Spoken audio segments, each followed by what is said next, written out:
L'idée, c'est qu'on met un homme en face d'une femme, très important. Et on les met dans une seule maison, très important. Et dans cette maison, on va créer ce qu'on appelle un makom. Et un makom, ça vient du mot mekayem. Il dit le Rav Moshe Shapira, malheureusement on ne peut plus dire shlita. J'étais content de dire shlita parce qu'on cite toujours des rabbanim qui sont niftarim, mais maintenant, malheureusement, la lumière elle s'est éteinte. Bon, il nous reste des sfarim, mais il paraît qu'il n'était pas très content des sfarim. Bon. Alors, donc, makom, c'est mekayem. Mekayem, il dit Rav Moshe, c'est Ame'afsher aviato shel davar. Le makom, c'est ce qui rend possible l'existence de la chose. Ça veut dire que la maison, c'est ce qui rend possible l'existence du couple. Mais l'homme, il est aussi le makom de la femme, parce que c'est lui qui rend possible l'existence de la femme. Et la femme, elle est le makom du mari. C'est pour ça que la femme, elle s'appelle Baït. Et Baït, c'est bête. Et bête, ça s'écrit bête yutav. Et que le P, dans le Sefer Torah, quand vous l'écrivez, le blanc du P, il a une forme de bête. Parce que le Baït, il fonctionne avec le P. Et si tu veux pas que ta maison, elle devienne un midbar, parce que tout le monde est parti, alors il faut être médaber. Il faut parler. Parce que communication, ça vient de commun, et commun, c'est comme un. Et ce qu'on a en commun, c'est ce qu'on a mis en commun. Ça s'appelle la com-union. Il faut de la com pour faire de l'union. Maintenant, les gens, ils parlent pas. Ou ils parlent des bêtises, ou ils parlent des lourdeurs, ou ils se prennent la tête. Alors, je vous donne les 3 étapes. Première étape, bonjour. Dès que tu rentres, bonjour. C'est pas que tu te mets, tu révises, ou là tu te mets au téléphone, ou tu vas sur Internet. Première chose, bonjour.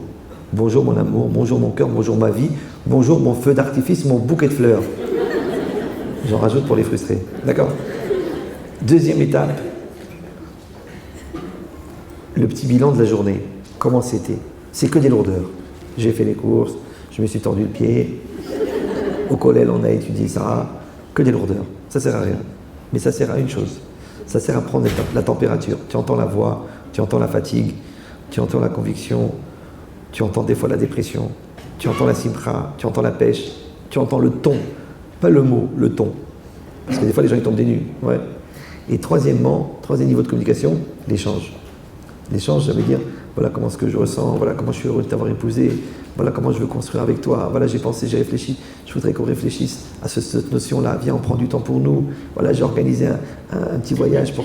Ça veut dire numéro 1, communication bonjour, numéro 2, communication embrayage, numéro 3, communication échange intime. Maintenant, on ne peut pas arriver à la troisième sans passer par les 2 premières. Ça fait bizarre. Même elle te regarde, elle dit, il a une idée derrière la tête ou quoi celui-là? D'accord? Et ça prépare. C'est comme un atterrissage. L'avion, il ne se pose pas comme ça. Ça s'appelle un écrasement. Il met 20 minutes pour descendre. Il met 20 minutes pour monter. Donc, on met en place la communication. D'accord? Et cette communication, elle crée la communion. Et l'union, on a dit, c'est Yichud. Et Yichud, c'est le Yesod. Maintenant, Ahava, c'est Echad. Hachem, c'est Echad. Shalom, c'est Shalem, c'est Echad. D'accord? Donc, Hachem, il est Echad avec nous, parce que nous, on est Echad avec l'autre. Mais pour être Echad avec l'autre, il faut déjà qu'on soit Echad avec nous-mêmes. Et pour être Echad avec soi-même, il faut être Shalem. Et pour être Shalem, il faut arrêter d'être Chasser. Et le Chasser, c'est le Yetzerara. Donc la Shlita qu'on a sur notre Yetzerara, elle nous permet d'être Shalem avec nous-mêmes et d'être Shalem avec l'autre. Alors, comment ça s'appelle tout ça? Ça s'appelle la Shechina. C'est ça la Shechina. Les gens croient la Shechina. Pas la Shechina. La Shechina. C'est marqué Zahu Shechina Benehem. Oui, ils ont du mérite. La Shechina, elle réside entre eux. Mais même là, il y a du moussard. Moi, je ne sais pas lire autrement la Torah que par le moussard. Même quand je fais un contrat ça se fait code, je vais trouver du moussard dedans. Même si je vais faire le char Koufioud sur Sfex Feka, je vais trouver du moussard dedans. C'est une maladie. Chacun, il y en a qui voient des pilpoulim, chacun il voit ce qu'il... Le Baal Shem Tov, il dit on voit ce qu'on doit voir. Donc c'est quoi l'idée? C'est que... Je me rappelle plus de ce que je voulais vous dire. Ah oui, Zahu Shechina Benehem. Vous savez, c'est marqué que pour la menorah, il faut utiliser Shemen Zaïd Zar. Regardez la Barashi, il explique, c'est quoi Zar? C'est que on a filtré la lie, la chair, et on veut de l'huile pure. Maintenant, Shemen, ça veut dire l'huile. Pourquoi? Parce que Shemen, c'est le fruit de l'olive. Et Shemen, ça veut dire Shemin Zaït, qui vient de l'olive. D'ailleurs, Minatora, c'est le seul fruit avec le raisin sur lequel il y a Srita, parce que le fruit de l'olivier, c'est pas l'olive, c'est l'huile. C'est pour ça que la Gemara dit on aurait dû faire chez un col sur l'huile. Mais on a fait boré péri à péri. Oui. Non, c'est quoi l'idée? C'est que le Shemen, Shemin, qui vient d'eux. Maintenant, quand on prend de l'huile, elle doit être pure. C'est quoi pure? C'est qu'on l'a purifiée, on l'a filtrée. Maintenant, comment on appelle une huile filtrée, une huile pure? On appelle Zah. Maintenant, c'est quoi Zahu Shechina Benehem? Que toi, tu vas donner le meilleur de toi-même à l'autre. Ce qui est Shemen, qui vient de toi. Shemincha, qui vient de toi. Mais Shemen, c'est aussi les mêmes lettres que Neshama avec un He. Et ça passe par la Neshima. Parce que la Neshima, elle prouve que tu es en vie. Puisque la vie, elle vient par le souffle et elle part par le souffle. Et tant que tu respires, c'est que tu es vivant. Mais la Neshima, elle permet aussi la parole. Et la parole, c'est le rapport des deux Neshimot. Ma mère, elle me raconte que quand ils ont appris les halachot Nida là-bas en Algérie, ils avaient une halacha bizarre, qu'une femme, quand elle est pendant les 7 jours, elle ne doit pas sentir l'air de son mari, le hevelpé. Que ça peut amener, betor chiba, ça peut amener du dam. Il n'y a pas cette halacha dans le Shulchan Aruch. Mais ils avaient des minagim incroyables. Oui, incroyables. Ça veut dire que le hevelpé, le souffle qui sort de la bouche, en vérité, il représente la neshima. Alors moi j'ai réfléchi, c'est un truc idiot. Hein. Pourquoi on s'embrasse sur la bouche? Pourquoi on ne s'embrasse pas sur les oreilles ou là, comme les Esquimaux, sur le nez? Pourquoi la bouche? Parce que la bouche, c'est le mélange des souffles. Et la souffle, c'est le mélange des neshamot. Et à Ratson, on vient à neshama. Et à Ava, on a dit, c'est Shaviut Eretzonot. Donc la représentativité physique de la fusion des volontés, c'est la fusion des souffles. Ça va. Maintenant, si vous comprenez ça, donc Zahu Shechina Benehem. Maintenant, c'est quoi la Shechina? C'est un truc magique. Non, c'est très simple. L'Agma, elle dit, le Midrash. Il dit Gadol Hashalom Sheshmo Shel HaKadosh Baruch Hu Shalom. Le Midrash sur Birkat Kohanim, là-bas, dans Kitissa. Très très beau Midrash. Et toutes les notions du Shalom, vous les analysez une par une, vous les décortiquez, c'est énorme. Et encore une fois, il faut avoir le temps, c'est pas évident. Et comme disait l'autre, il faut prendre le temps. Alors il dit là-bas, Gadol Hashalom Sheshmo Shel HaKadosh Baruch Hu Shalom. Il rend la paix, que c'est un des noms de Dieu. Maintenant, je sais que ce n'est pas le moment, vous êtes fatigué, vous avez dû absorber beaucoup, mais je vous donne ce yesod-là, un yesod de Raphaël Prinander. Il dit Shemot Shel HaKadosh Baruch Hu Ariem Panim, c'est les panim. C'est qu'un nom de Dieu, ce n'est pas une culture qui s'appelle le nom, ce n'est pas une notion ou là un concept, c'est une metsiout. Donc il y a une metsiout qui s'appelle la rigueur de Dieu. Et bien tu sais, quand la vie elle est dure, la vie est rigoureuse, ça s'appelle Elohim. C'est-à-dire qu'Elohim, c'est la représentativité concrète de la rigueur de Dieu. C'est pour ça que Elohim et Ateva, c'est la même gematria, parce que la nature est rigoureuse. Essaye-toi de sortir tout nu par moins 25, tu vas voir que tu vas mourir. Et tu vas mourir de froid. Comme disait le professeur Picard, très connu. Bon, c'est une blague, mais je ne vais pas la dire ici. D'accord? Tant pis pour vous. Donc, maintenant, c'est quoi ce qui est marqué ici? C'est que le nom d'Hachem, c'est une metsiout. Donc quand vous voyez que la vie vous donne du crédit alors que vous ne le méritez pas, c'est Yud Kevavke. C'est Raham. Et quand vous voyez la bonté de Dieu avec un shefa incroyable, parce que vous attendiez 1000 € et ils sont tombés les 20 000 la veille du mariage, ça s'appelle quel? Aleph Lamed. C'est Chesed. Vous me suivez ou non? C'est-à-dire que la metsiout, c'est le nom de Dieu, et le nom de Dieu, c'est la metsiout. C'est ça la paracha de la semaine prochaine. Vaïra el Avram Bekel Shakai, Ushmi Hashem lo nodarti. Ouais. Pas lo odarti, lo nodarti. Non, je ne vais pas vous faire une conférence. Maintenant, si on dit que le Shem Hashem, en fin de compte, c'est une metsiout, c'est pas une yedia, eh bien le Shalom, c'est une metsiout, c'est pas une yedia. Donc ça veut dire que quand toi tu fais l'effort, elle fait l'effort. Quand toi tu es gentil, tu es sympathique, tu es obligé, tu es pur, tu es chnin, tu es généreux, ouais, en fait tu remplis les conditions pour amener la Shekhinah. Et comment elle s'appelle le symptôme de la présence de la Shekhinah dans le couple? Il s'appelle le Shalom. Donc le Shalom, c'est pas une notion, c'est une metsiout. D'ailleurs moi, à Paris, quand je reçois des couples, je les reçois à la maison. Mais je pourrais faire un cabinet, c'est rien. C'est facile de trouver des toilettes dans Paris, d'accord? Ben, c'est vrai que des fois, tu écoutes des choses, tu dis, dommage qu'on n'est pas dans les toilettes. Mais je l'ai fait à la maison. Pourquoi? Parce que les gens, ils rentrent à la maison, dans une maison, au Hachem, où il y a du shalom, où il y a du dialogue, où il y a du vécu, où il y a des midotes. Les gens, ils rentrent avec les nerfs, avec les stress, la veille du guet. Il y en a, ils sont venus une fois avec des noirs, des vigiles, chacun avec 2 vigiles. Mais des vrais malachim shchorim, ça veut dire... Pourquoi? Parce que chaque famille avait mis un contrat sur l'autre.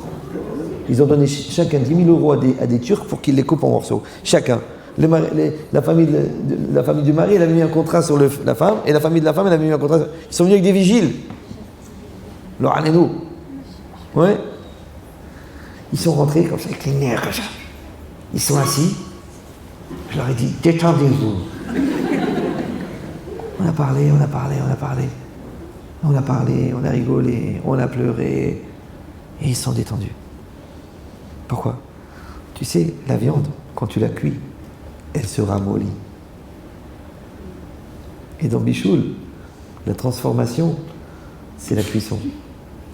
C'est pas la même chose que la grillade. C'est pas la même chose que la friture. C'est la cuisson. Et la cuisson, elle change dans la nature de la viande. Donc vous devez changer votre nature personnelle et votre nature de couple, jusqu'à ce qu'on puisse dire, c'est du tout cuit. Il faut arriver à ça, ouais. Mais ça demande du travail. Des fois, avec ma femme, on voit des couples qui se prennent la tête. On dit, oh Hachem, on a fait du chemin. Parce que c'est ça le couple. Le couple, c'est comme un escalier que tu vois pas la fin, mais la satisfaction que tu as, c'est quand tu te retournes, tu vois le chemin que tu as fait. Mais si tu vois qu'après 10 ans de mariage, t'en es encore au problème Hatan Kala, tu restes trop longtemps au téléphone, c'est quoi ce nez? Ta mère, elle m'a pas dit Shabbat Shalom.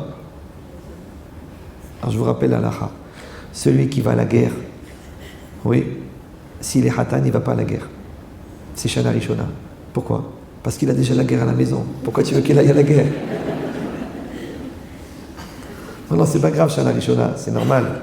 Ce qui est grave, c'est quand au bout de 15 ans, tu es encore dans la Shana Rishona. Et vous savez comment est-ce qu'on reconnaît la Shana Rishona? C'est qu'il n'y a pas de solidarité. C'est toi contre toi contre moi. Mon ego, ton ego, mon fric, ton fric, mon corps, ton corps. Donc le Ikhud, c'est la solidarité. Par contre, si nous avons des soucis avec ton caractère, ou nous avons des soucis avec ma mère, nous avons des soucis avec l'argent. Donc si on gère en couple, on n'a pas de problème de couple. Ouais. Mais le problème, c'est que pour gérer en couple, il faut d'abord fabriquer le couple. Donc le serpent se mord la queue. Parce que le temps que tu passes à fabriquer le couple, tu développes ton ego. Et comme tu développes ton ego, tu détruis ton couple. Alors ça se termine jamais. Donc il faut oublier l'ego. Alors Hachem, qu'est-ce qu'il a fait? Il a fait que l'homme est redevable à la femme, parce que la femme, elle accouche. Qu'est-ce que tu vas lui faire? Ouais. Et la femme, elle est redevable au mari. Parce que le mari, il se casse la tête pour son lamaba, ou il se casse la tête pour son bien-être physique en travaillant toute la journée.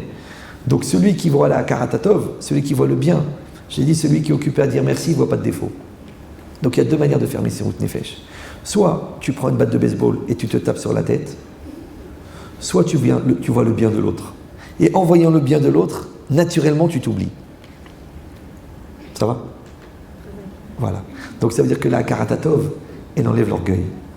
La Karatatov, elle enlève l'égoïsme. Et la Karatatov surtout, elle enlève la contrainte de l'obligation d'être gentil. Parce que ça ne coûte rien d'être gentil avec quelqu'un qui t'a fait du bien. Donc si tu as de mal à rendre le bien qu'on t'a fait, c'est pas parce que tu n'as pas reçu de bien, c'est parce que tu ne sais pas le reconnaître. Étant donné qu'on ne peut rien refuser à ses parents par un Karatatov, et si tu vas me dire c'est pas toujours évident, alors réfléchissez bien que les exemples de Kibud Avahem les plus forts que la Gemara elle amène dans Kiddushin Daf Lamed Aleph, c'est des exemples de Goy. Qu'un Goy, il avait le diamant du Beth Amikdash, et qu'un Goy, il avait la paradouma. Et le marcha, il demande pourquoi on amène des exemples de Goy? On ne peut pas amener des Juifs qui ont fait Kibud Avahem. Qu'est-ce qu'il répond le marcha? Non? Il faut travailler un peu les gars. Là. Ça y est, Bassar Vechanam, c'est bon. Donc, il dit le marcha, il dit pourquoi? Parce que Kibud Avahem, c'est fondé sur Akaratatov. Et Akaratatov, c'est pas de la chorma. Enfin, c'est du bon sens. Il dit, et même le goy, il peut avoir du bon sens. Ça veut dire que celui qui ne ressent pas la Karatatov, il a moins de bon sens qu'un goy, d'après le marcha. Donc, Kiddushin. Donc ça veut dire un botaï. Je vous donne le secret, et c'est le dernier secret que je vous donne, c'est que celui qui développe la Hakarat, la vie elle est facile. Mais celui qui développe l'exigence, la vie elle est aigre. Ta vie elle devient aigre, ça s'appelle une vinaigre. C'est pour ça qu'ils adorent les cornichons. Aigre doux. Donc c'est le contraire. Toi tu développes cet Hakarat, tu dis merci, tu dis merci, tu dis merci, tu dis merci, tu dis merci, tu dis merci, tu dis merci, tu dis merci, et quand tu as fini et qu'il te montre une idée tordue, tu dis merci, tu dis merci, tu dis merci, tu dis merci, tu dis merci. Et tu verras que tout va bien se passer. Chazak ou Baruch.